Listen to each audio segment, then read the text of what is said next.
بسم اللہ الرحمن الرحیم۔ الصلاۃ والسلام علیک یا سیدی یا رسول اللہ وعلی آلک واصحابک یا حبیب اللہ وخاتم النبیین۔ میں ہوں آپ کا میزبان سراج الدین امجدی، اور آپ دیکھ رہے ہیں ہر پیر کو ایل ڈی این پر نشر ہونے والا اپنا پسندیدہ پروگرام ہیلتھ ڈائری۔ اللہ کریم سے امید ہے آپ جہاں بھی ہوں گے بخیر و عافیت ہوں گے۔ اب تک جن ناظرین نے چینل کو لائک اور سبسکرائب نہیں کیا، وہ اگر ہیلتھ میں ہونے والے ظلم اور ناانصافی کے خلاف ہماری خبروں اور رپورٹ سے اتفاق رکھتے ہیں تو انہیں چاہیے کہ وہ مزید آگے بڑھنے سے قبل لائیو ڈیجیٹل نیوز کو سبسکرائب کریں، اور جن دوستوں نے چینل کو سبسکرائب کر لیا ان کا تہ دل سے شکریہ۔ ناظرین کرام، آج کی ہیلتھ ڈائری کے آغاز میں ہماری 78 سالہ قومی تاریخ میں 7 ستمبر 1974 وہ تاریخ ساز یوم ہے جب میرے مرشد گرامی، امام انقلاب، مجدد عصر حضرت علامہ شاہ احمد نورانی صدیقی رحمت اللہ تعالی علیہ کی پیش کردہ تحریک کو قومی اسمبلی اور سینٹ پاکستان میں متفقہ طور پر منظور کرتے ہوئے قادیانیوں کو غیر مسلم اقلیت قرار دے دیا، اور اس تاریخ ساز قرارداد کی خود سابق وزیر اعظم ذوالفقار علی بھٹو نے پاکستان پیپلز پارٹی کی جانب سے تائید کی تھی۔ ختم نبوت ہر مسلمان کے ایمان کا حصہ ہے۔ ختم نبوت کے قانون بنانے والے تمام ارکان اسمبلی کی عظمت پہ لاکھوں سلام۔ ناظرین کرام، محکمہ صحت سندھ کا سب سے بڑا تاریخی، تدریسی، مثالی ڈاکٹر رت کے امفاؤ سول اسپتال کراچی ارباب اختیار کی غفلت مجرمانہ اور خلاف قانون ہسپتال کی نااہل ترین انتظامیہ کی مبینہ ملی بھگت سے آج خود بستر مرگ پر پہنچ چکا ہے۔ ہم نہیں کہہ رہے، بلکہ اسپتال کے ڈائریکٹر فائنانس سید زین العابدین شاہ اپنے قریبی ملنے والوں کو اب یہ بات برملا بتانے پر مجبور ہیں کہ ہسپتال کو بیچ کھایا گیا ہے۔ اس پس منظر میں ضمناً میں یہاں یہ بتاتا چلوں کہ انشاءاللہ جلد سندھ میں چیف سیکریٹری سندھ کی تبدیلی کے ساتھ کرپٹ مگرمچھوں کی گرفتاری بھی متوقع بتائی جا رہی ہے۔ لہذا جو لوگ بڑی ڈھٹائی سے احتساب کے خوف سے بے نیاز لوٹو تو پھوٹو کی پالیسی پر گامزن ہیں، وہ اس آخری عدالت سے ڈریں جہاں منصف بذات خود عینی شاہد ہوگا۔ سول ہسپتال کراچی کا کینسر وارڈ کینسر کے جاں بلب مریضوں کی مسیحائی کے بجائے بلا علاج انہیں موت کے منہ میں دھکیلنے کا سبب بنا ہوا ہے،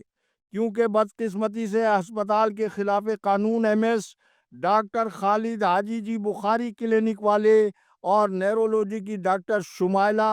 انچارج کینسر وارڈ کا ایجنڈا ایک ہی ہونے کے باعث نہ صرف دونوں ایک پیج پر ہیں، بلکہ امداد باہمی ان مذکورہ غلط اصولوں پر ہی سابق M S doctor Rubina Bashir کی طرح کینسر کے مریضوں کی حالیہ پروکیورمنٹ میں آنکولوجسٹ کو باہر رکھ کر جونیئر ترین فارماسسٹ سنجے کمار کے ذریعے کینسر کے ادویہ جو خریدی گئی ہے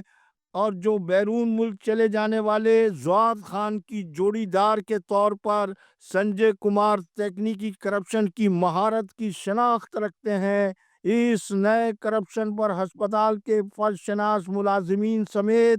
طبی حلقوں میں ڈائریکٹر فائنانس زین العابدین کے موقف کے سامنے آنے پر جوڈیشل کمیشن بنانے کی تجویز سامنے آ رہی ہے، اور کہا جا رہا ہے کہ یہ سارا کھیل ہسپتال انتظامیہ نے کیا ہے، تو کینسر کی وہ ادویہ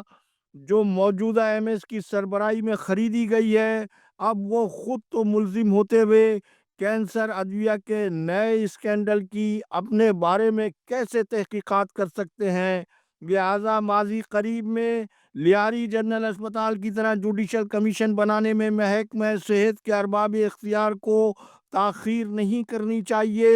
پھر یہ بات بھی ریکارڈ پر اور ویڈیو میں موجود ہے، جس میں ڈاکٹر خالد حاجی جی بخاری کلینک والوں نے سینہ ٹھوک کر نان کیڈر ملازمین کو اصل اسامیوں پر تعینات کرنے کا قانونی اعلان کیا تھا، جس پر آج تک کچھ بھی عمل نہ کرنے کے باوجود اب خود ان کا حال یہ ہے کہ 2 گریڈ کے نرسنگ اردلی جو لکھنے پڑھنے کی صلاحیت سے محروم ہے، اسے انہوں نے اپنا پرسنل اسسٹنٹ مقرر کر کے خود کیڈر چینج کے قانون کو ہوا میں اڑا دیا ہے۔ جبکہ کیڈر چینج ملازمین کے لیے ڈی جی ہیلتھ نے جو مراسلہ جاری کیا ہے، ہسپتال میں صفائی ستھرائی کی کارکردگی کو ایک طرف رکھ کر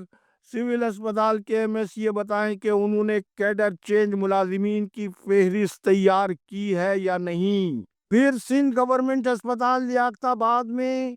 انوار الحق تو کھلا کیڈر چینج ملازم ہے۔ مزید ہسپتال کی فرش شناس انتظامیہ نے یہ انکشاف بھی کیا ہے کہ طاہر احمد خان جو اپنے غیر قانونی اقدامات کو چھپانے کے لیے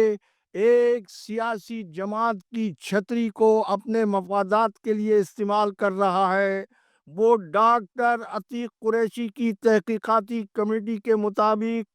او ٹی ٹیکنیشین ہے، جبکہ ان کی اصل پوسٹ وارڈ سرونٹ 2 گریڈ کا یہ ملازم ہے اور او ٹی ٹیکنیشین کا ڈپلومہ بھی ان کا جعلی ہے۔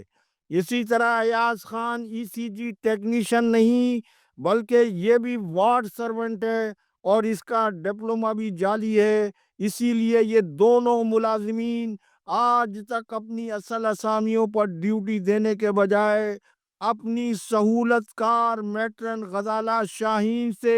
ادھر ادھر کی ڈیوٹیاں لے کر کوئی بھی ڈیوٹی نہیں کرتے ہیں، بلکہ سیاسی جماعت کا نام استعمال کر کے انتظامیہ کو خوف زدہ کرتے ہیں۔ کیا اس سیاسی جماعت کی یہ پالیسی ہے؟ جو کہ ناممکن ہے۔